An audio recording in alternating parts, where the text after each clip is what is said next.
السلام علیکم ورحمۃ اللہ وبرکاتہ۔ کربلا کے تحقیقی جائزہ میں 72 صحیح الاسناد احادیث کی روشنی میں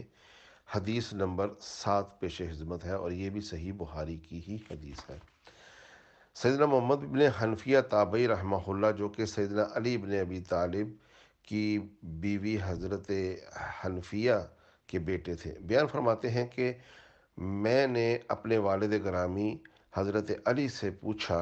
کہ رسول اللہ صلی اللہ علیہ وآلہ وسلم کے بعد اس امت کے لوگوں میں سب سے افضل شخصیت کون ہے؟ تو سیدنا علی علیہ الصلاۃ والسلام نے فرمایا، ابو بکر رضی اللہ تعالی عنہ۔ میں نے کہا، پھر اس کے بعد کون ہے؟ تو فرمایا، سیدنا عمر بن خطاب رضی اللہ تعالی عنہ۔ پھر مجھے خدشہ ہوا کہ اگر آپ کو اس بار پوچھا تو آپ سیدنا عثمان بن عفان کا نام لیں گے، تو چنانچہ میں نے کہا، سیدنا ابو بکر اور سیدنا عمر کے بعد تو آپ ہی افضل ہیں۔ تو آپ رضی اللہ تعالی عنہ نے انکساری کرتے ہوئے ارشاد فرمایا، میں تو عام مسلمانوں میں سے ایک مسلمان ہوں۔ ماشاءاللہ، یہ ہے فضیلت کی بلندیوں پر فائز کہ حضرت علی کرم اللہ وجہ کے بیٹے ان سے پوچھتے ہیں، تو حضرت علی کرم اللہ وجہ الکریم، باوجود کہ وہ سب سے پہلے مسلمان، باوجود وہ سب سے پہلے نماز پڑھنے والے اللہ کے نبی کے ساتھ، باوجود وہ رشتے میں نبی علیہ الصلوۃ والسلام کے ساتھ سب سے زیادہ، وہ نبی علیہ الصلوۃ والسلام کے ساتھ وقت گزارنے میں سب سے زیادہ، خود حضرت رسول اللہ صلی اللہ علیہ وآلہ وسلم نے سب سے زیادہ احادیث حضرت علی کرم اللہ وجہ کی فضیلت میں فرمائی، اور ایسی ایسی حدیث سے فرمائی جو کہ کسی اور صحابی کے نصیب میں نہ ہوئی، جس میں نبی علیہ الصلوۃ والسلام نے فرمایا کہ ایک ایسا شخص جو اللہ اور اس کے رسول سے محبت رکھتا ہے، اور اللہ اور اس کے رسول بھی ان سے محبت رکھتے ہیں، تو وہ حضرت علی کے بارے میں، اور فرمایا کہ تمہیں مجھ سے وہ نسبت ہے جو ہارون کو موسیٰ سے ہے۔ ماشاءاللہ، یعنی کہ ہارون کے بعد موسیٰ کے بعد افضل ترین انسان تو ہارون ہی تھے۔ پھر یہ بھی فرمایا، من کنت مولا ہو و علی مولا ہو۔ پھر یہ بھی فرمایا کہ علی مجھ سے ہے اور میں علی سے ہوں، اور یہاں تک فرمایا کہ جس طرح میں نے قرآن کی تنزیل کے اوپر جنگ کی، تم میں سے ایک تعویل قرآن پر جنگیں کرے گا۔ یعنی حضرت علی کرم اللہ وجہ کے ہر عمل، ہر فضیلت پر نبی علیہ الصلوۃ والسلام کی مہر ہے، لہٰذا اس کے باوجود، سابقون الاولون ہونے کے باوجود، رشتے میں،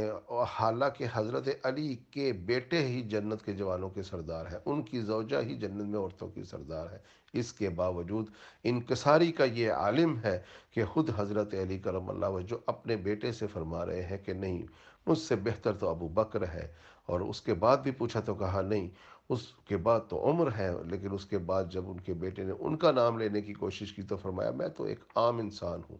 فضیلتوں کی بلندیوں پر فائز ہونے کے لیے ایسی ہی انکساری چاہیے، اور مجھے اس بات کا یقین ہے الحمدللہ، اگر حضرت ابو بکر صدیق رضی اللہ تعالی عنہ سے پوچھا جائے تو وہ بھی یہی کہتے، وہ بھی حضرت علی کا یا ابو بکر یا عمر کا یا کسی اور کا نام دیتے۔ اس کی مثال موجود ہے، جب حضرت ابو بکر کی بیعت کی جانے لگی تھی، خود حضرت ابو بکر نے کہا تھا، مجھ سے بہتر ابو عبیدہ ہے یا عمر ہے، میں ان کی بیعت کرتا ہوں۔ یہ ہے انکساری۔ حضرت ابو بکر بھی دوسروں کو اپنے سے بہتر کہہ رہے ہیں، حضرت عمر بھی دوسروں کو اپنے سے بہتر کہہ رہے ہیں، علی علیہ السلام بھی دوسروں کو اپنے سے بہتر کہہ رہے ہیں، لیکن اوپر کی حدیث ہم نے آپ کو بتائی اس سے پہلے کہ معاویہ بن سفیان، جس کو اللہ نے کہہ دیا کہ تو فتح کے بعد اسلام میں آئے، وہ کبھی برابر نہیں ہو سکتے۔ اللہ قرآن میں کہہ رہے ہیں کہ لا یستوی منکم من انفق من قبل الفتح وقاتل اولئک اعظم درجات، اللہ ان کو قرآن میں کہہ رہے ہیں، لا یستوی، تم لوگ کبھی برابر نہیں ہو سکو گے۔ جس طرح اللہ رب العزت نے فرمایا، لا یستوی اصحاب النار و اصحاب الجنہ، اصحاب الجنت هم الفائزون، یعنی اصحاب النار اور اصحاب الجنہ کبھی برابر نہیں ہو سکتے۔ اسی طرح اللہ نے یہی الفاظ فرمائے، لا یستوی منکم، تم میں سے وہ کبھی برابر نہ ہوں گے جو فتح سے پہلے اسلام لائے اور اسلام پر قتال کیا اور خرچ کیا، اور فتح کے بعد والے۔ تو معاویہ بن سفیان نے یہ آیت کیا قرآن پاک کی نہیں پڑھی تھی؟ اور جہاں معاویہ بن سفیان کو سابقون الاولون اور انصار اور مہاجرین کی ایک جماعت کی اتباع کا حکم ملتا ہے، اس پر بھی انہوں نے قرآن پاک کی آیات کی برخلاف، اور ویسے بھی یہ ایک انسان کا تکبر ہے کہ وہ اپنے آپ کو دوسروں سے بہتر کرے، حالانکہ حقیقت میں اسے بھی پتہ ہو کہ قرآن کی روح سے، نبی کے فرمان کی روح سے، تاریخی اعتبار سے، اولین اسلام میں ہونے کے اعتبار سے وہ کبھی بھی ان کے برابر نہیں ہو سکتے، اور وہ کہہ رہے ہیں کہ وہ ان سے بہتر ہیں۔ اور ادھر حضرت علی علیہ السلام کا درجہ دیکھیے کہ وہ اپنے پر فضیلت دیتے ہیں ابو بکر کو اور عمر کو، اور یقیناً ابو بکر اور عمر ہیں بھی اس قابل کہ انہیں فضیلت دی جائے۔ ہم اپنے امام علی کے پیچھے چلیں گے، وہ بھی انہیں فضیلت دیتے تھے، ہم بھی علی کی پیروی کریں گے، ہم بھی ابو بکر اور عمر کی عزت کریں گے، بلکہ اور صحابہ کی بھی عزت کریں گے۔ لیکن معاویہ بن سفیان کے اس عمل سے یہ ظاہر ہو گیا کہ خلافت ملنے کے بعد بھی وہ دوسروں پر تان کرتے ہیں، اور اس کے بعد یہ مثال ہے حضرت علی کی کہ وہ خلافت پاتے ہیں تو وہ اس کے باوجود گزشتہ خلفۂ راشدین کو ہی فضیلت اختیار کرتے ہیں۔ السلام علیکم ورحمۃ اللہ وبرکاتہ۔